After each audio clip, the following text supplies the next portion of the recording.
Good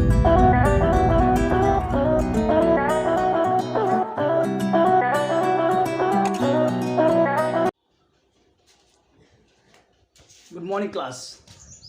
आज हम लोग बेसिक कॉन्सेप्ट कुछ और रह गए हैं, उन बेसिक कॉन्सेप्ट के बारे में बात करेंगे। ठीक है, तो पहला बेसिक कॉन्सेप्ट ले लेते हैं, एक्सपेंडिचर। क्या है एक्सपेंडिचर?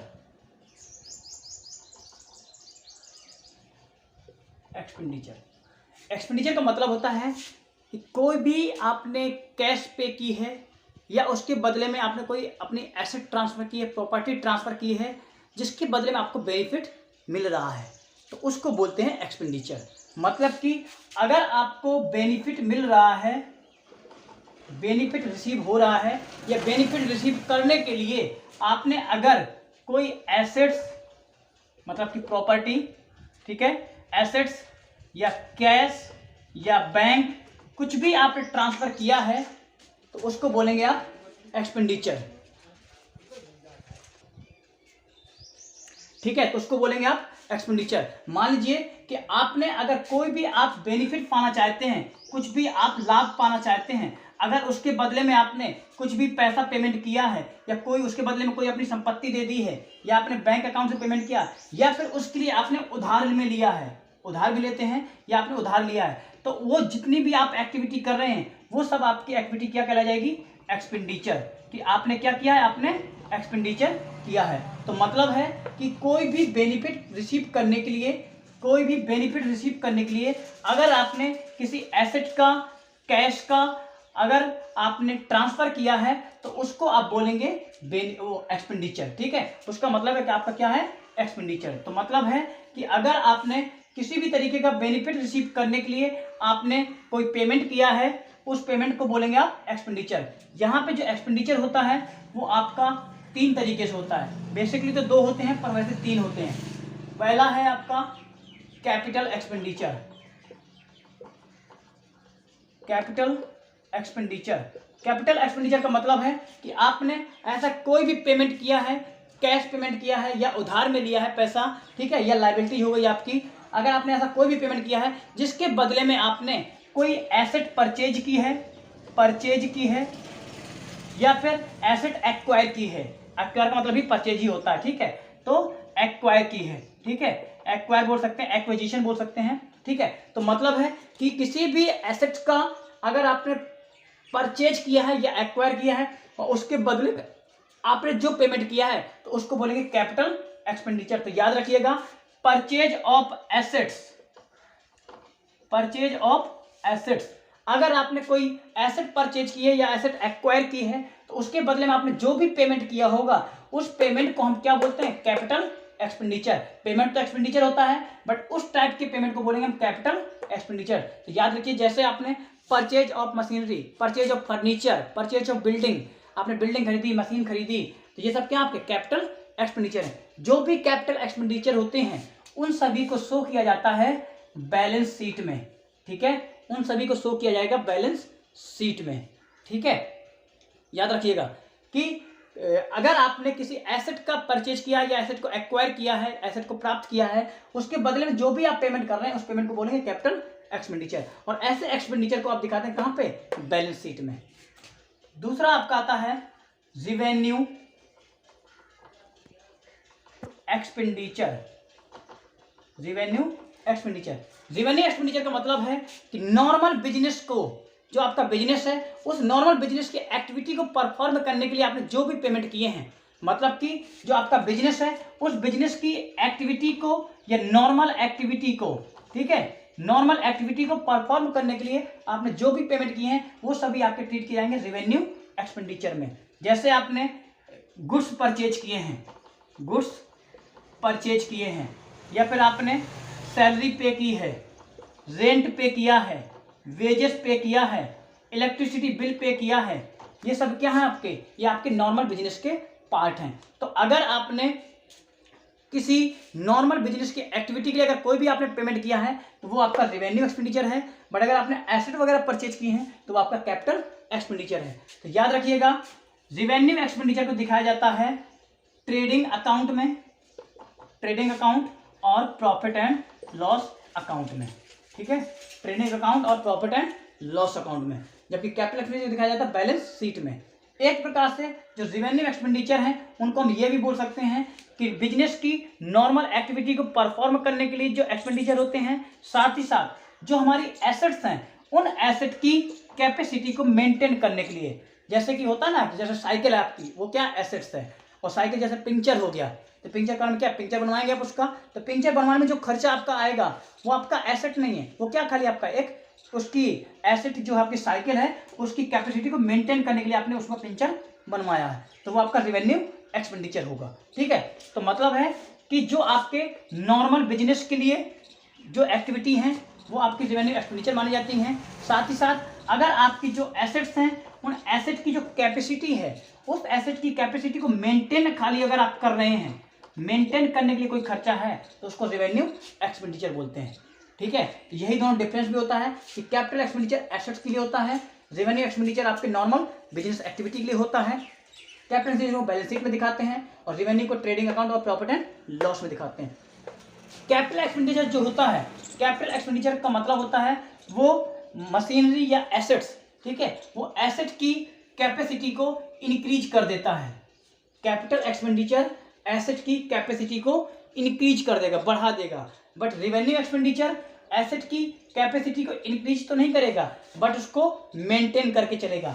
अगर आपकी बाइक 40 किलोमीटर प्रति घंटा की रफ्तार से चल रही है तो 40 किलोमीटर प्रति घंटा की रफ्तार से ही चलेगी, इसके लिए पंचर बनवा देंगे, मोबियल वगैरह डलवा देंगे, सर्विसिंग करवा देंगे, ये सब क्या रिवेन्यू एक्सपेंडिचर है। अगर आप पहिया चेंज करवा दें या उसकी जगह पे दूसरी मोटरसाइकिल ले आए तो क्या करेगा, आपकी कैपेसिटी को इंक्रीज कर देगा। तो देखिए, कोई भी एक्सपेंडिचर जो एसेट को खरीदने के लिए होते हैं या एसेट को इंक्रीज करने के लिए होते हैं वो कैपिटल एक्सपेंडिचर है, बट अगर एसेट की कैपेसिटी को मेंटेन करें, खाली बना के रखें, तो वो आपके रेवेन्यू एक्सपेंडिचर है।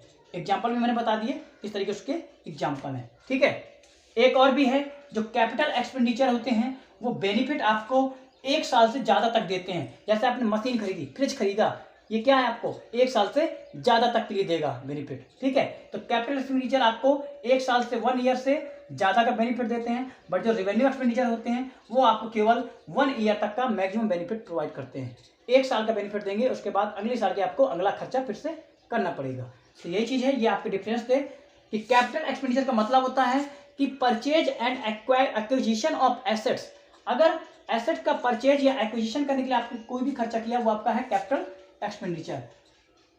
अगर आपने बिजनेस की जो नॉर्मल एक्टिविटी है उनको पे करने के लिए या उनको रन करने के लिए जो खर्चा कर रहे हैं वो आपका रेवेन्यू एक्सपेंडिचर, जैसे सैलरी देना, रेंट देना, ये सब। ठीक है, दूसरा है अगर एसेट को इंक्रीज कर रहा है वो आपका कैपिटल एक्सपेंडिचर है, अगर एसेट की कैपेसिटी को बना के चल रहा है तो आपका रेवेन्यू एक्सपेंडिचर है। कैपिटल को दिखाते हैं बैलेंस शीट में, रेवेन्यू को दिखाते हैं ट्रेडिंग अकाउंट और प्रॉफिट एंड लॉस अकाउंट में। कैपिटल 1 ईयर से ज़्यादा का बेनिफिट देता है, रेवेन्यू 1 ईयर तक का देता है। ठीक है, एग्जाम्पल भी बता दिए, purchase of building, purchase of land, purchase of furniture और इरेक्शन ऑफ बिल्डिंग। ठीक है, ये सब चीज़ें हैं। इसमें क्या आएंगे, इसमें आपका है purchase of goods, purchase of services, rent paid, salary paid, wages pay, electricity bill और फ्रेट पेड, कोई भी एक्सपेंसेस हैं वो सब इसमें आ जाएंगे। ठीक है, तीसरा आपका होता है deferred revenue expenditure. Deferred revenue expenditure, इसको हटा देते हैं यहां से, सामने से।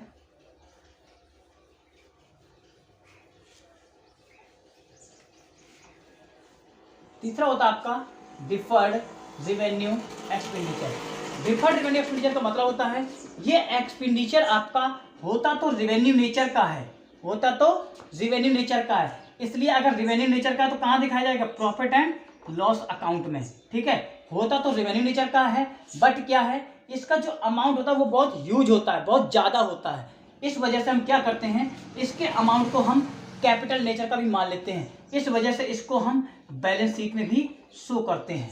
ठीक है, तो डिफर्ड रेवेन्यू एक्सपेंडिचर एक ऐसा एक्सपेंडिचर होता है जो रियल में तो रेवेन्यू नेचर का होता है, इसलिए उसको प्रॉफिट एंड लॉस अकाउंट में भी दिखाते हैं, बट अमाउंट ह्यूज होता है और साथ ही साथ इससे जो बेनिफिट मिलता है वो बेनिफिट 1 ईयर से ज़्यादा मिलता है, लगभग 5 साल, 6 साल, 10 साल तक मिलता है। जब बेनिफिट ज़्यादा मिल रहा है तो हमारा क्या है, कैपिटल भी है, तो इस वजह से इसको बैलेंस शीट में भी दिखाते हैं। ठीक है, जैसे आपका इसका एग्जाम्पल होता है प्रॉफिट एंड एग्जाम्पल होता है एडवर्टाइजमेंट सस्पेंस अकाउंट। इसका मतलब जैसे कि हमने महेंद्र सिंह धोनी को बोला कि हमारे कंपनी के साथ जुड़ जाइए 7 साल के लिए, और हमने उसे 7 साल के लिए 7 करोड़ रुपए पेमेंट कर दिए। ठीक है, 7 करोड़ रुपए पेमेंट कर दिए। अब अगर हम 7 करोड़ रुपए हमने किसको पेमेंट किया है? एडवर्टाइज करने के लिए। अगर हम इस 7 करोड़ को हम एक बार में प्रॉफिट एंड लॉस अकाउंट में दिखा दें तो हमारा ये खर्चा ज़्यादा दिखा देगा। इस वजह से हम क्या करेंगे, और देखिए ये हमने 7 साल के लिए किया है, तो इसका जो बेनिफिट मिलेगा वो हमें 7 साल से ज़्यादा मिलेगा, खाली 1 साल का नहीं मिलेगा। तो इसलिए क्या है, ये 7 करोड़ रुपए आपका रिवेन्यू भी है और कैपिटल भी है। तो इसका क्या करेंगे, 7 साल का है तो 7 से डिवाइड कर देंगे तो आ जाएगा 1 करोड़ रुपए। तो 1 करोड़ रुपए 1 साल का है, तो हम क्या करेंगे, 1 करोड़ को दिखाएंगे प्रॉफिट एंड लॉस अकाउंट में और बाकी बचे हुए 6 करोड़ को दिखाएंगे बैलेंस शीट में। ठीक है, तो इसका मतलब है डिफर्ड रेवेन्यू एक्सपेंडिचर जो होते हैं वो आपके ह्यूज अमाउंट के होते हैं और उनका जो बेनिफिट है वो 1 से ज़्यादा साल के लिए मिलता है। इस वजह से इनको हम रेवेन्यू भी मानते हैं और कैपिटल भी मानते हैं। तो रेवेन्यू मानते हैं एक पोर्शन को, तो उस पोर्शन को दिखाते हैं प्रॉफिट एंड लॉस अकाउंट में, और जो बचा हुआ पोर्शन होता है उसको कैपिटल मानते हैं, इस वजह से उसको बैलेंस शीट में दिखाते हैं। ठीक है,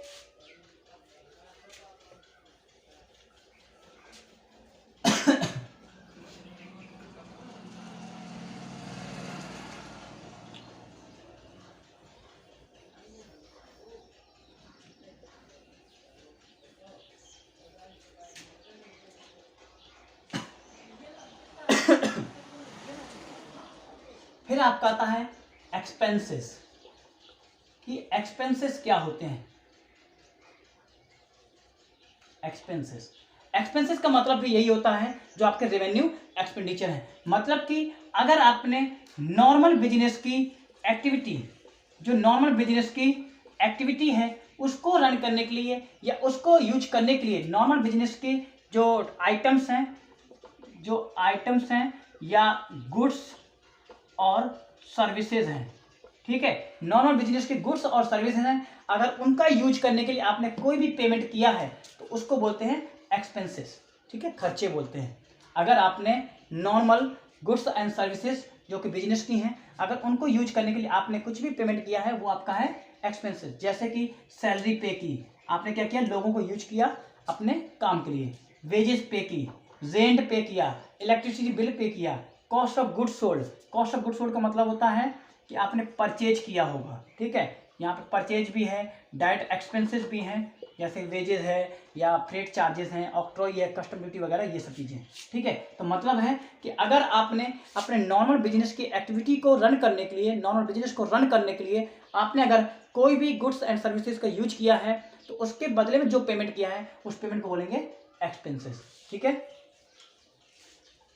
तो रेवेन्यू एक्सपेंडिचर को भी आप एक्सपेंसेस मान सकते हैं। ओके, अब आपका कॉन्सेप्ट आता है इनकम। आप कल पूछ रहे थे इनकम क्या होती है सर, तो आपका कॉन्सेप्ट आता है इनकम। इनकम का मतलब होता है, देखिए आपने गुड्स को सोल्ड किया, सेल करने पे जो आपको रिसिप्ट हुआ, जो आपको मिला अमाउंट, इसका मतलब है amount received from sale. Sale करने पे जो अमाउंट आपको मिलता है, सेल करने पे जो अमाउंट मिलता है, गुड्स को जैसे सोल्ड किया आपने, गुड्स को सोल्ड करने पे जो अमाउंट मिलता है उसको आप बोलते हैं रिवेन्यू, उसको बोलते हैं रिवेन्यू। ठीक है, इसके साथ साथ ये है जब गुड्स को सोल्ड किया है तो उस समय आपके कुछ एक्सपेंसेस हुए होंगे, तो उन एक्सपेंसेस को बोलते हैं कॉस्ट ऑफ गुड्स सोल्ड, उसको बोलते हैं कॉस्ट ऑफ गुड्स सोल्ड। ठीक है, देखिए आपने गुड्स को सोल्ड किया तो जो इनकम, जो अमाउंट मिला उसको बोलते हैं रेवेन्यू, और उन गुड्स को सोल्ड किया तो उन गुड्स को बनाया था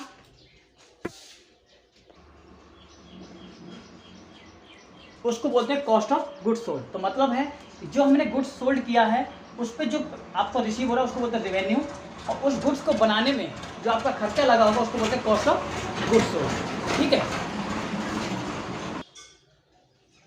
ओके, तो इसको बोलते हैं कॉस्ट ऑफ गुड्स सोल्ड। तो मतलब है कि जो आपने गुड्स सोल्ड किया है, अगर उसके बदले में जो भी आपको मिल रहा है, रिसिप्ट हो रही है, अमाउंट जो मिल रहा है वो है आपका रेवेन्यू, और जो आपने गुड्स बनाए हैं या आपने जो परचेज किया होगा, जो उस पर जो खर्चे आए होंगे, जो एक्सपेंसेस हुए हैं, उन एक्सपेंसेस को बोलते हैं कॉस्ट ऑफ गुड सोल्ड, क्योंकि देखिए आपने जो बेचा होगा उसको बनाने में उस समय तक कुछ ना कुछ खर्चे हुए होंगे, कुछ एक्सपेंसेस हुए होंगे, तो उन एक्सपेंसेस बोलते हैं कॉस्ट ऑफ गुड सोल्ड। तो जब रेवेन्यू में से कॉस्ट ऑफ गुड सोल्ड को माइनस कर देते हैं, जब रेवेन्यू में से कॉस्ट ऑफ गुड सोल्ड को माइनस कर देते हैं, तब आपका जो अमाउंट आता है उसको बोलते हैं इनकम। ठीक है, तो याद रखिएगा जो हमने गुड सोल्ड किया है वो जो रेवेन्यू है उसमें जब हम कॉस्ट ऑफ गुड सोल्ड को माइनस करते हैं तब आपकी आती है इनकम। ठीक है,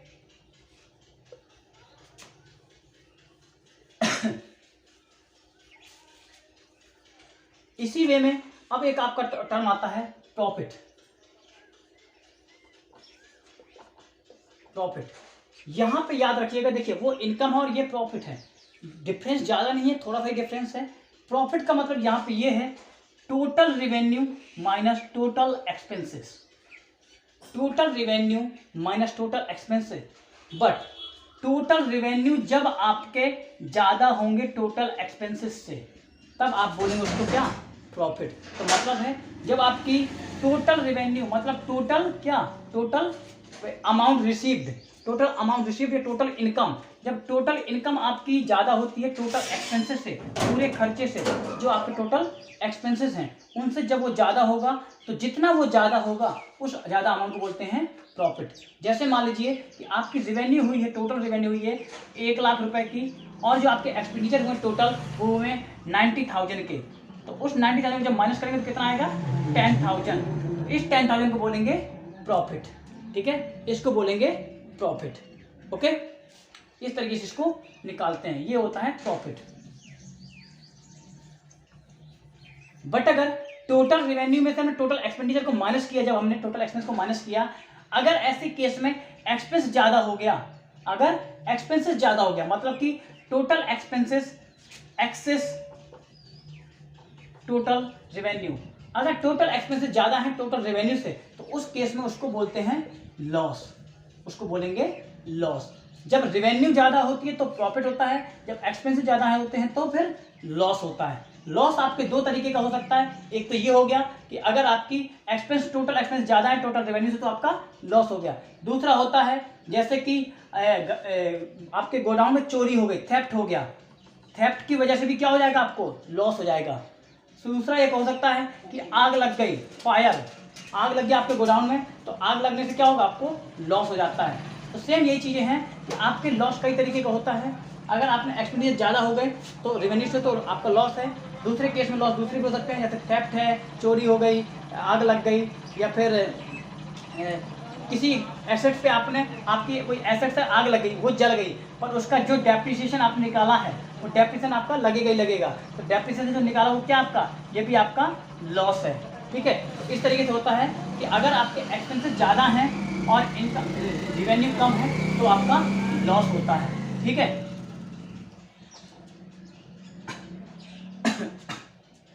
फिर अब आता है आपका गेन। गेन क्या होता है, गेन का मतलब होता है कि आपको कोई भी अमाउंट रिसीव्ड हुआ है, amount received from incidental cases, incidental activity बोल सकते हैं, इंसिडेंटल एक्टिविटी मतलब कि अगर आपको किसी इंसिडेंटल एक्टिविटी से कोई भी अमाउंट मिल रहा है तो वो आपका गेन है।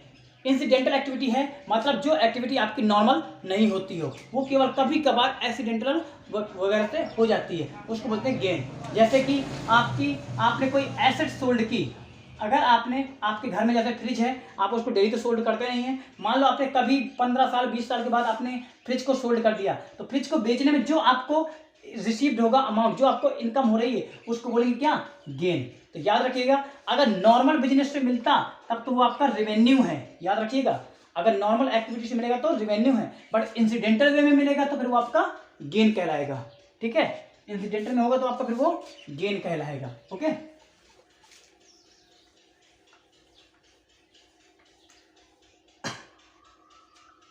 अब आपका आता है परचेज। परचेज क्या होता है, परचेज का मतलब होता है कि बाइंग ऑफ गुड्स, अगर आपने buying of goods and services use कर सकते हैं यहाँ पे सर्विसेज, ठीक है। अगर आपने किसी गुड्स को या सर्विसेज को परचेज किया है तो उस टर्म में, उस टाइम पे हम उसको बोलते हैं परचेज।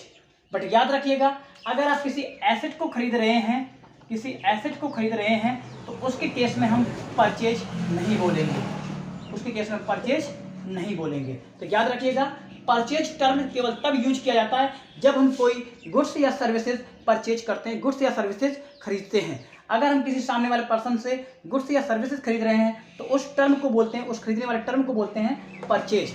बट अगर हम कोई एसेट खरीदते हैं तो उसको फिर हम परचेज नहीं बोलेंगे या फिर उसको हम परचेज नाम से यूज नहीं करेंगे। तो याद रखिएगा कि अगर आपने कोई गुड्स खरीदा है तभी आप उसको परचेज लिखेंगे, अगर आपने कोई एसेट खरीदी है तो फिर उसको आप परचेज ना लिख करके उसको एसेट के नाम से ही लिखा जाएगा। जैसे कि आपने फर्नीचर खरीदा, फर्नीचर क्या एसेट्स है, तो आप सीधे लिखेंगे कि फर्नीचर खरीदा है। बट अगर आपने मान लो कोई गुड्स खरीदा है, कपड़े बेचने का आपका बिजनेस है, आपने कपड़े खरीदे हैं तो आपका क्या गुड्स है, जब आप गुड्स खरीदेंगे तो आप लिखेंगे परचेज अकाउंट, तब आप उसको लिखेंगे परचेज अकाउंट में। तो याद रखिएगा कि अगर आपने गुड्स खरीदे हैं तो आप उसको यूज करेंगे परचेज अकाउंट के नाम से, बट अगर आपने एसेट खरीदी है तो एसेट के नाम से ही यूज करेंगे। अब आता है purchase return. Purchase return, purchase return का मतलब होता है कि जो गुड्स आपने, देखिए परचेज का मतलब क्या, गुड्स, जो गुड्स आपने उधार में खरीदे थे, पहले क्रेडिट में खरीदे थे, अगर आपने कोई गुड्स आपने उधार में खरीदा था और आप उसको अगर वापस कर रहे हैं, आप उसको रिटर्न कर रहे हैं, तो इस प्रोसेस को बोलते हैं परचेज रिटर्न, ठीक है। उस प्रोसेस को बोलते हैं परचेज रिटर्न। मान लो कि आपने 15 पेयर्स 15 पेयर्स आपने क्लोथ के खरीदे थे उधार में, अब अगर आप उनको रिटर्न कर रहे हैं, उधार किए हुए माल को अगर रिटर्न कर रहे हैं तो उसको बोलेंगे परचेज रिटर्न, ठीक है। उधार किए हुए माल को अगर रिटर्न करते हैं तो इसको बोलते हैं परचेज रिटर्न। तो अगर आपने क्रेडिट में परचेज किया था, उधार में खरीदा था और उसको अगर वापस कर रहे हैं तो आप उसको बोलेंगे परचेज रिटर्न, ठीक है।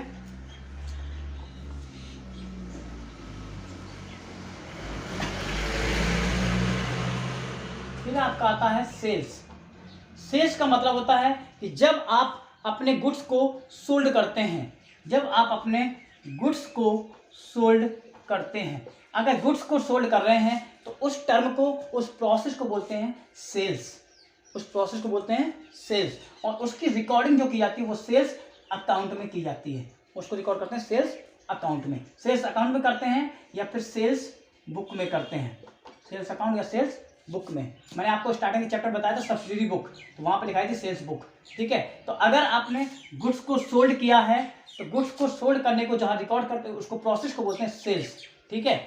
अब अगर मान लीजिए आपने क्रेडिट में गुड्स सोल्ड किए थे, उधार में गुड्स सोल्ड किए थे, अगर जो गुड्स आपने उधार में सोल्ड किए थे और अगर वो आपके पास वापस आ जाएं, जो आपने माल उधार में बेचा था और वो आपके पास वापस आ जाए तो उसको बोलते हैं सेल्स रिटर्न, उसको बोलते हैं सेल्स रिटर्न, ठीक है। तो देखिए, जब आप गुड्स को सोल्ड करते हैं तो उसको बोलते हैं सेल्स, और अगर वो गुड्स आपका वापस आ जाए तो उसको बोलते हैं सेल्स रिटर्न। तो याद रखिएगा, सेल्स और परचेज दोनों ही गुड्स के केस में यूज किए जाते हैं। एसेट को आप सोल्ड कीजिए या परचेज कीजिए, उसके केस में ना तो आपका सेल्स आएगा ना ही आपका परचेज आएगा, वहां पे केवल आपका एसेट के नाम से एंट्री की जाएगी। तो याद रखिएगा, गुड्स को अगर आपने परचेज किया तो परचेज है, अगर वो रिटर्न कर रहे हैं, वापस कर रहे हैं तो उसको परचेज रिटर्न बोलेंगे, अगर सेल्स है तो सोल्ड है तो सेल्स लिखेंगे और सेल्स रिटर्न लिखेंगे। जैसे ए है, ए ने गुड्स खरीदा है बी से, जब ए गुड्स खरीद रहा है बी से तो इसको बोलेंगे परचेज, ठीक है। जब ए ने खरीद लिया, इसके बाद ए अगर वापस करना चाहता है बी को तो उसको बोलेंगे परचेज रिटर्न, ठीक है। उधार खरीदे हुए माल को जब वापस करते हैं तो परचेज रिटर्न बोलेंगे। दूसरा, अगर अब दूसरा है, ए ने सोल्ड किया गुड्स बी को, इसको बोलेंगे सेल्स। अगर बी वापस कर रहा है गुड्स को तो इसको बोलेंगे सेल्स रिटर्न, क्योंकि सेल्स आपका वापस आ रहा है, ठीक है।